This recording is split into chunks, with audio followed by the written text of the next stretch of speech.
अमिता खातून Mishra news channel Korea में आप सभी का स्वागत है। हमारी जितने वीडियो देखने वाली है सभी श्रोताओं को, सभी देखने वालों को नमस्कार।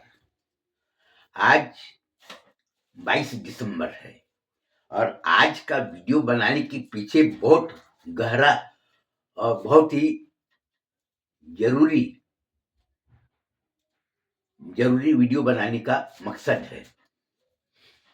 आज सब लोग अपने आईने में लोग मुंह देखते हैं और सब लोग बोलते हैं मैं चरित्रवान हूं, सब लोग बोलते हैं मैं ईमानदार हूं, सब लोग बोलते हैं मैं परिश्रमी हूं और सब लोग बोलते हैं मैं सम्मानित व्यक्ति हूं।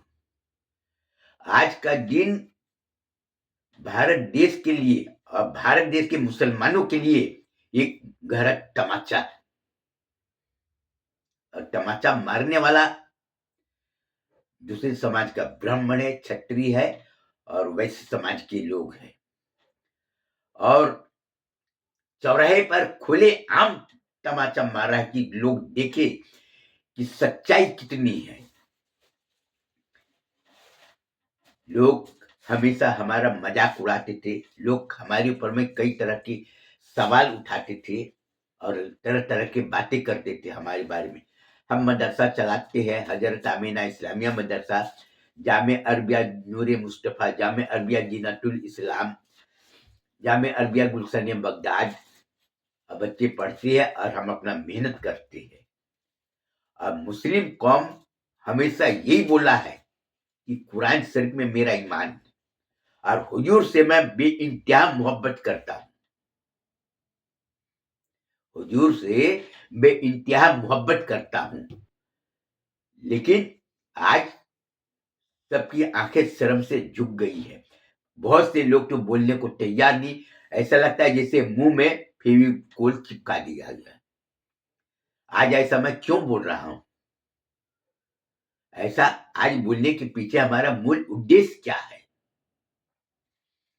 क्योंकि मैं 2002 में जेल गया था। लोगों को बहुत खुशी हुई थी कि अच्छा हुआ जो भैया जेल चले गया, हमको कोई तकलीफ नहीं। 1985 में 13 दिसंबर को मैं अरेस्ट हुआ था, सब खुश हो रहे थे, बहुत अच्छा हुआ जेल गया। और 1990 में भी मैं जेल गया था, सब लोग ताली बजा रहे थे कि अरे ये चूतिया की औलाद को मदरसा बनाने की जरूरत क्या है, अरे उर्दू अरबी पढ़ने से फायदा क्या है। सब लोग को बोल रहे थे कि साहब उर्दू अरबी पढ़ने से कोई फायदा नहीं, अपना हिंदी अंग्रेजी पढ़ो, नौकरी मिलेगा, ये मिलेगा, ये मिलेगा। सब ने हमारा विरोध, कोई भी मुस्लिम हमारे तरफ से बोलने वाला नहीं, सब लोग हंस रहे थे। हमारे बाप, हमारे पिताजी, हमारे अब्बा जहां जब भी जाते थे, क्या तुम्हारे बेटा को हो गया है, मदरसा मदरसा ये सब क्या क्या कर रहा है, अपना नौकरी करो, अपना इस मदरसा वगैरह सब छोड़ो, हटाओ, ये सब बड़े बड़े मौलाना लोगों का काम है। हमारे बाप की आंख से आंसू गिरता रहा। बोला क्या करूं, अजूबा को मैं इतना समझाता हूं लेकिन वो बात को सुनते नहीं है। वो मदरसा का धुन पकड़ लिया कि मदरसा चलाएंगे। और जिन्होंने मेरे को भगाया था सरस्वती पूजा से, और लोगों को बोल रहा था कि अजूबा तो मुस्लिम बन गया, अरे वो कथा क्या करेगा। और औरत लोग बोलते थे अजूबा भैया ही कथा सुनाएंगे, सत्य कथा सुनने के लिए सब। अब ममता प्रसाद मैनिक सरदार को बोलते थे अरे तुम अजूबा को अपने साथ में क्यों लिए हो, वो तो मुसलमान बन गया ना, रामायण मंडली में उसको लेकर घूमते हो फालतू।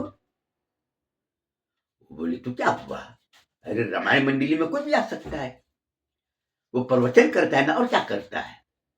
लोगों से बोले उन्होंने क्या किया, और तो लोग बोले कि अरे अजूबा भैया मजेदार कथा सुनाता है, उनको क्या लेना देना, सबके पेट में दर्द हो रहा है। तो लोगों को अलग खुशी हो रही थी। अब मेरे को बोले ए अब तू आना मत, हाँ ठीक है नहीं आएंगे। लेकिन और तो लोगों ने एक ही बात बोला कि हमारे घर में कथा होगी तो अजूबा भैया कथा करेंगे, उसके साथ में और लोग भी आएंगे, सब करते सुन। हमारे बाप को भी बोले, क्या रही बाबू तुम्हारा बेटा ये कथा करता है, ये करता है, वो मुसलमान बन गया ना, नमाज पढ़ो ना। हमारे हमारे बाप में कोई गर्ज कर रहे कि सब लोग हमारी बदनामी करते हैं, तुमको नमाज पढ़ना चाहिए, ये करना चाहिए, तुम ये सब करते हो। लेकिन हमारी धुन तो धुन, लेकिन हमने जो काम को अपने हाथ में लिया हमने किए। जिन लोगों ने मेरे को भगाया था, आज उसके आंख में आंसू। बोले अजूबा भैया, तुम जो काम कर रहे थे ना, आज हमको उसकी दुर्गति दिखाई दे रही है।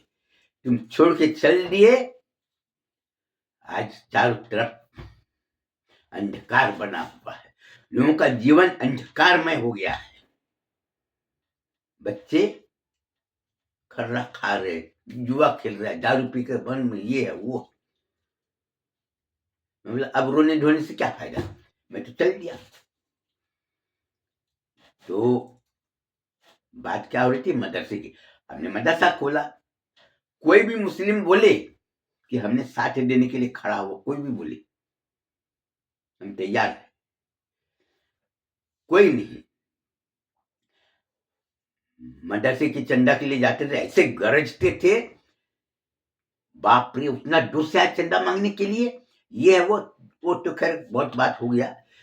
तो हम पत्रकार होने के नाते, हमारी पहचान होने के नाते, हमारी आत्मशक्ति के कारण हम अपना मदरसा को पूरा अंजाम दिए और चलाए, और हमने लोगों के मुंह पर काली पोटी डाल दी। जो क्या बोलते रहे, बिना चंदे का मदरसा नहीं चलेगा, बिना इधर उधर करेगा नहीं, लेकिन हमने करके दिखा दी। पंडित अजय नारायण मिश्रा का नाम मैं दुनिया में रहूं या न रहूं, लेकिन लोग याद करेंगे। हमारा नाम अभी मोहम्मद अजीज बख्श, मस्जिद बना रहे, कैलेंडर बेच रहे, ये कर रहे। तो मैं ये बोल रहा था कि काली पोत दिया मुसलमानों के मुंह में, ये तो उसके ऊपर मैं आ रहा हूं। आज ये आपको सोचना है, मुस्लिम समाज को सोचना है। वैसे बोलने से कुत्ता भोंकता है, लोग एक कान से सुनते उधर से निकाल देते, मेरे को पता है कि हमारा असर कुछ पड़ेगा नहीं। आज गुजरात में कितने हैं गुजराती बोलने वाले, आज उसके कितने अखबार निकल रहे हैं। उड़िया बोलने वाले कितने अखबार निकल रहे हैं। बंगला बोलने वाले कितने अखबार निकल रहे हैं। तमिल बोलने वाले उसके कितने अखबार निकल रहे हैं। मलयाली बोलने वाले उसके कितने अखबार निकल रहे हैं। बड़े बड़े बुद्धिजीवी, सब पढ़े लिखे। और कन्नड़ बोलने वाले कितने अखबार निकल रहे हैं, मराठी बोलने वाले कितने अखबार निकल। लेकिन आज मुसलमान की आबादी, कोई बोलते 30 करोड़, 35 करोड़, 40 करोड़, लेकिन मुसलमानों के अखबार कितने हिंदुस्तान में। अगर लाज शर्म नाम की कोई चीज अगर हो तो बताए वो कितने। आज MIM ओवैसी साहब है हैदराबाद के, उससे मैं कभी मिला नहीं हूं, न उससे हमारा कभी जान पहचान हुआ है और न उससे हमारा कभी लेना देना है, लेकिन उन्होंने सही काम किए। इम्तियाज जलील से मैं मिला हूं, सैयद इम्तियाज जलील औरंगाबाद वाले से हमारा फोटो भी है, विधानसभा में फोटो खींचे थे और सलाम दुआ हुई, और उन लोगों ने मेहनत की है। और आज देखो, अखबार उठाकर देखो, मुसलमानों में अगर शर्म नाम की चीज है तो अखबार उठाकर देखो कि उन्होंने 83-84 सीट जीते हैं, लेकिन कोई अखबार वाला नहीं छापा, कोई अखबार वाला नहीं छापा। कारंजा में इतने सीटें जीते, मेयर बने, लेकिन अखबार वाला कोई नहीं छापा। क्यों? क्योंकि हमारे तो लोगों को पहले बता देते कि मुसलमान लोग सब बिरयानी खाओ मस्त रहो, उसको कोई लेना देना नहीं है, पढ़ना लिखना नहीं है, गुंडागर्दी करना। कोई आदमी अगर सही काम कर रहा है तो उसके ऊपर उंगली उठाना है। आज हमने कई हिंदी पेपर देखे, मराठी पेपर देखे, अंग्रेजी पेपर देखे, कहीं पर MIM का जिक्र नहीं। आज अगर ये मोबाइल नहीं होता ना तो लोगों को तो पता भी नहीं चलता कि क्या है नहीं है। ये तो शुक्र करो अल्लाह का कि ये मोबाइल निकला, यूट्यूब, फेसबुक, इंस्टाग्राम, ये सब में कई लोगों ने वीडियो डाले, सब देखे, पूरा वीडियो रिकॉर्डिंग किया, सब लोग देख रहे हैं तो पता चल रहा है, नहीं तो कोई अखबार वाला नहीं।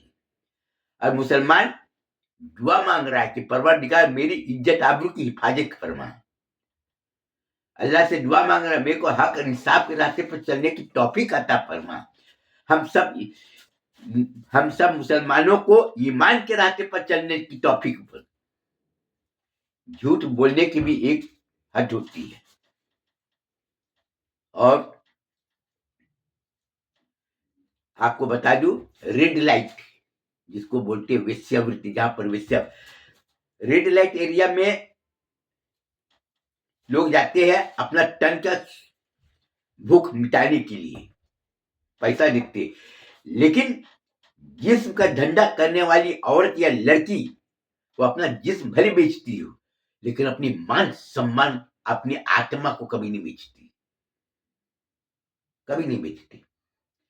आत्मा को बेचने वाला कौन? नेता लोग है। गुंडागर्दी करने वाले कौन? मुसलमान। खुलेआम लोग बोल रहे हैं, खुलेआम। कई लोग मुसलमान को साथ देने के लिए तैयार है, लेकिन उसके ऊपर में फर्जी केस। अभी नुसरत का है पटना में जो हुआ केस, कोई पेपर वाला नहीं छापा, नौकरी छोड़ के चल दी। क्यों? क्योंकि उसके माँ बाप इज्जतदार खानदान के थे। जिस तरह से नीतीश कुमार ने हरकत किया है, अगर कोई मुस्लिम, अगर कोई हिंदू औरत के साथ करते तो अब तक आग लग जाती, चीख चीख कर मीडिया चिल्लाती, पेपर पूरे काले नजर आते मुसलमान की बुराई। अब बात उठाकर देख लो, मुसलमान थोड़ा सा करे तो बड़े बड़े बड़े पेपर में छाप जाते हैं। वो अभी क्या बोल रहा है, वो नुसरत जो है डॉक्टर, वो बोले बांग्लादेशी, कभी उसको अंतकवादी बता रहे, ये पेपर ये इसमें आ रहा है पूरा रिकॉर्ड। लेकिन मुस्लिम नाम को में एक खूबी है कि शर्म नाम की चीज नहीं।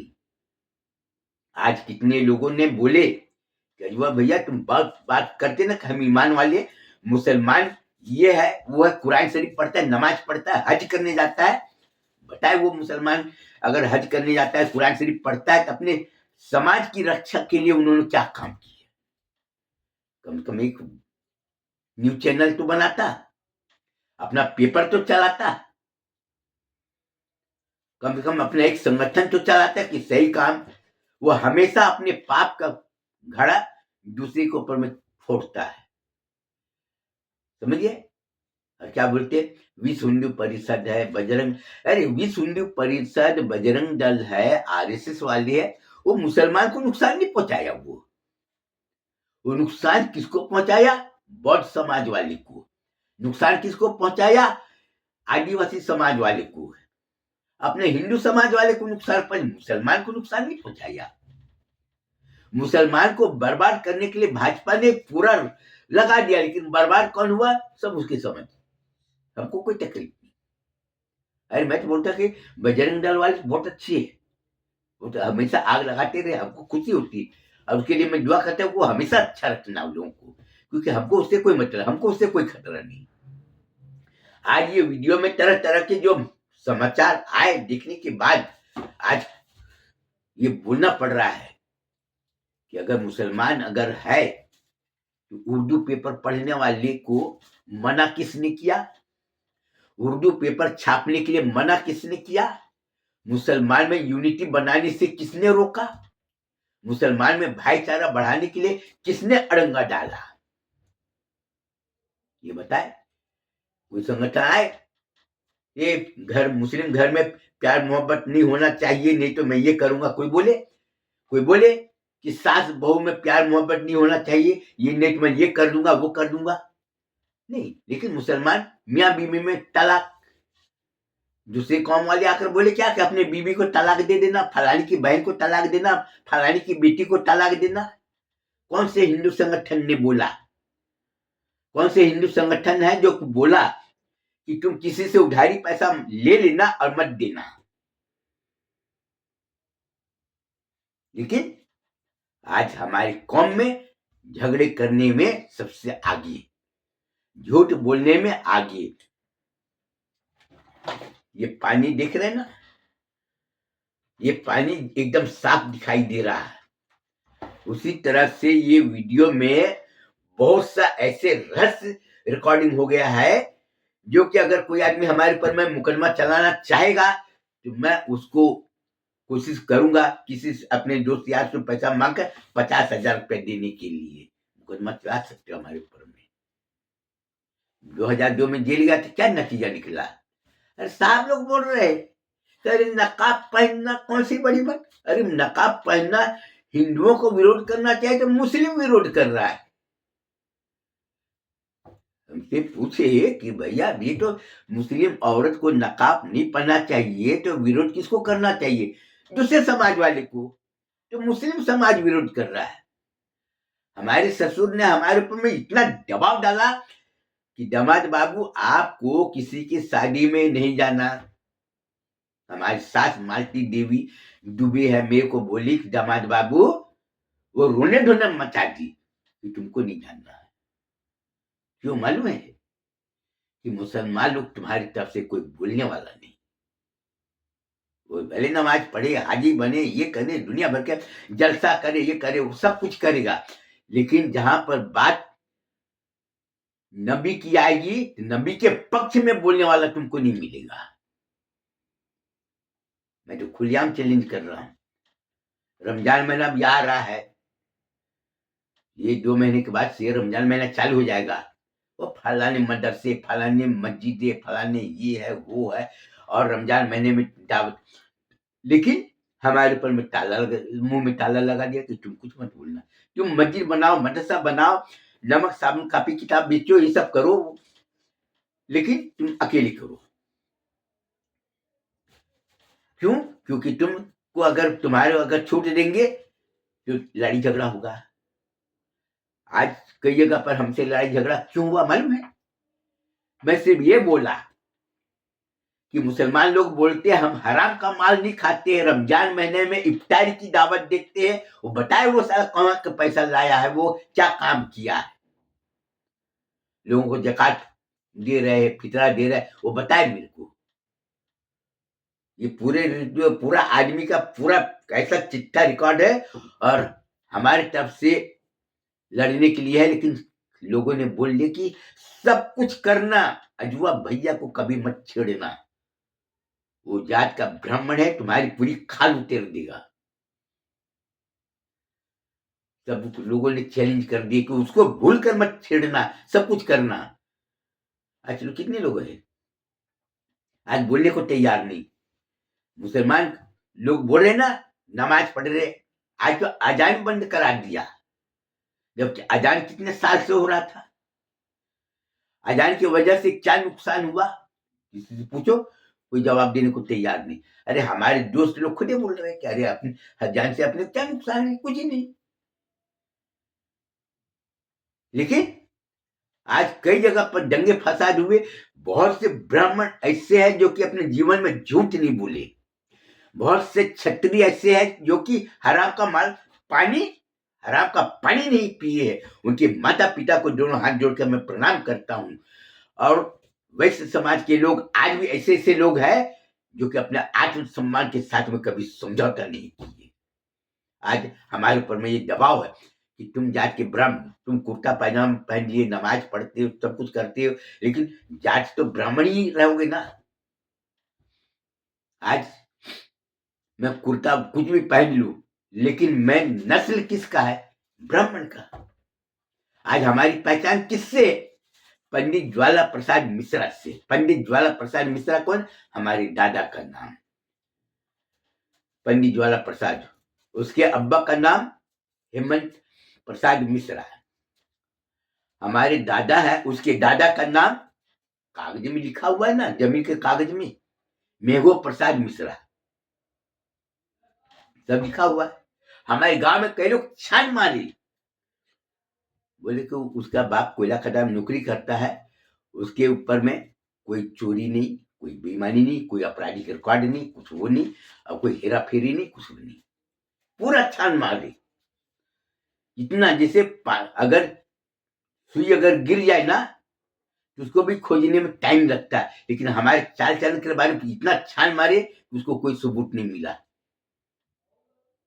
मजिस्ट्रेट तो हंस रहा था मेरे ऊपर में, बोला मौलाना साहब ये बताओ मेरे को कि तुमने नकाब के बारे में लिखे हो, तो तुम्हारे तरफ से कोई मुस्लिम बोलने वाला नहीं? मैं बोला साहब कोई नहीं बोलने वाला। खाना पीना खाए? बोले खाना पीना खाए। कई लोग बाहर में बैठे थे, पुलिस वाला बोल रहा था तुमको पैदल ले चलूंगा। मैं बोला भाई मेरा तो कोई है ही नहीं, तो मैं कहाँ से किसको बोलूंगा कि भाई मेरे को किराया, मैं तो एक कप चाय पीना चाहता हूँ, तो हमारा तो कोई है ही नहीं, तो मैं किसको बोलूंगा कि चाय दे दूं। बाहर में, कोर्ट के बाहर में एक ने सुन लिया मेरी बात को। बोला, क्या बात है चाचा जी? मैं बोला ऐसे ऐसे बात है। पुलिस वाले से पूछा चोरी का केस में? बोला नहीं। मारपीट का केस में? नहीं। गुंडागर्दी के केस में? नहीं। बलात्कार के केस में? नहीं। बोले एक चाचा को चाय पिलाओ, जितना चाय पी गया पैसा मैं दूंगा। अब मैं तो दिखने लगा। मैं बोला इसको क्या हम सब भूत चढ़ गया भैया, हमारा आपका जान पहचान नहीं रहा। बोला चाचा जी आपको जितना चाय था, हमने 5 कप चाय पिए, पुलिस वाले को 20 रुपया दिए। बोला चाचा जी को ऑटो में लेकर जाना। वो भी हिंदू, मुस्लिम नहीं। और जितने मुस्लिम थे सब खुश हो रहे थे, सबके चेहरे पर जैसे 14वीं की चांद, ईद की चांद चमक होती ना, सबके चेहरे पर चमक थी। अच्छा हुआ बंद हो गया। लेकिन आज हमको याद है, खुलेआम लोग बोल रहे हैं, हमारे जितने पहचान वाले वो भी बोल रहे हैं, हमारे माँ बाप भी बोल रहे हैं कि तुमको नकाब के बारे में बोलने की क्या जरूरत थी? तुम्हारी तरफ से कोई है क्या बोलने वाला? इतने बड़े बड़े मौलाना लोग हैं, जब वो लोग नहीं बोलते तो तुमको क्या गरज पड़ी? मेरी बीवी रोना ढोना मचा दी कि जब मौलाना लोगों को गरज नहीं है तो तुमको क्या गरज पड़ी है? अरे इतने लोग नकाब में घूमते हैं, इधर नकाब पहन कर निकलते, उधर पूरा नकाब खोल के निकल जाते हैं, पूरा दिखाते हैं कि सब लोग मेरे को दिखे। शादी में नहीं जाने देते, कपड़े तो ऐसे पहनते कि लोग शादी जानबूझकर जाते हैं देखने के लिए, किसकी बीबी है, किसकी बहन है, किसकी बेटी है, कैसी दिखती है, सज धज के उसका चेहरा देखो। ऐसा लगता है जैसे धंधा करने के ऊपर में आई है, अपना वो प्रदर्शन करे कि मेरे रूप को देखो और मेरी कीमत लगाओ। क्या कीमत है? एक रात की कीमत कितना होगा? जैसे धंधा करने वाली औरत लोग विश्वा जिसको बोलते हैं, वो सज धज के खड़े रहते हैं ना, वैसे ये लोग अपना नुमाइश करते हैं कि हमारी कीमत बताओ। ये है। कई लोगों से हमारा टूटू में हुआ, मैं बोला मुकदमा चलाओ मेरे ऊपर में, कुमारी है, पेट्रोल डालना, आग लगा देना। बहुत से लोग बोले कि अभी वो पत्रकार है ना, उसके सारा छेड़छाड़ करोगे सारा पूरा ऐसे। उसके बाद तुरंत आया मीठी मीठी बात, अरे अजूबा भाई, अजीज बख्श, तुम तो मदरसा चलाते हो यार, ये करते हो, बहुत अच्छा काम कर रहे। क्यों? क्योंकि ये पेपर में ना छापे, इसलिए। तो वजह यही है। और आज बोल रहे हैं कि ईमान की बात कर रहे हैं। आज दिन भर में पेपर में सब पूरा छान मारे, कितने पेपर में, लेकिन MIM वाले ने जो अपना मेहनत किया है, अगर मुस्लिम अगर पूरा साथ दे तो आज अपने देश में कम से कम नहीं तो 200 सांसद जाएगा। आदिवासी समाज, आजाद समाज पार्टी जो चंद्रशेखर रावण जी है, उसको भी नमस्कार करता हूं। अल्लाह ताला उसको भी हमेशा सही सलामत रखे। और आदिवासी समाज के है जो हेमंत सोरेन, वो भी अच्छा काम कर रहे हैं, उसको भी अच्छा रखे। अगर सब मिलकर अगर काम करे तो ये सब जो आज चुनाव जो जीते वो EVM के बल पर जीते। इतने ही अगर ईमानदार हो, चुनाव आयुक्त अगर इतने ईमानदार है तो बैलेट पेपर से कराए, सब पता चल जाएगा। लेकिन गलती मैं बाहर वाले समाज को कोई गलती नहीं देना चाहता, सारा गलती अपने मुस्लिम समाज का। और आज मुस्लिम समाज की जो बर्बादी है उसका जिम्मेदार मुस्लिम समाज है। बाहर के समाज को दोष देना बेकार। तो मैं अपने मदरसे में पढ़ने वाले बच्चों की ये मैं बोलना चाहता हूं कि तुम लोग भूखे रहना, लेकिन मुसलमान के भेष में शैतान आएगा, उससे कभी मदद मत लेना। चिकनी चिकनी बातें करे, उसकी बात में कभी मत आना। बस इसके साथ मैं अपना बयान खत्म करना चाहता हूं। और मैं लोगों को यही बोलूंगा कि अगर किसी को मिर्ची लगी हो तो तुम हमारे ऊपर में कार्रवाई करने के लिए पूरी छूट है, और कार्रवाई अगर करेगा मैं अपने कुछ लोगों को मैं बोलूंगा कि थोड़ा पैसे जमा करो, सबको इनाम बांटो, कि कार्रवाई करेगा जिससे कि मैं उसको बता सकूं, मुंह तोड़ जवाब दे सकूं। उसके बाद इजाजत चाहता, खुदा हाफिज।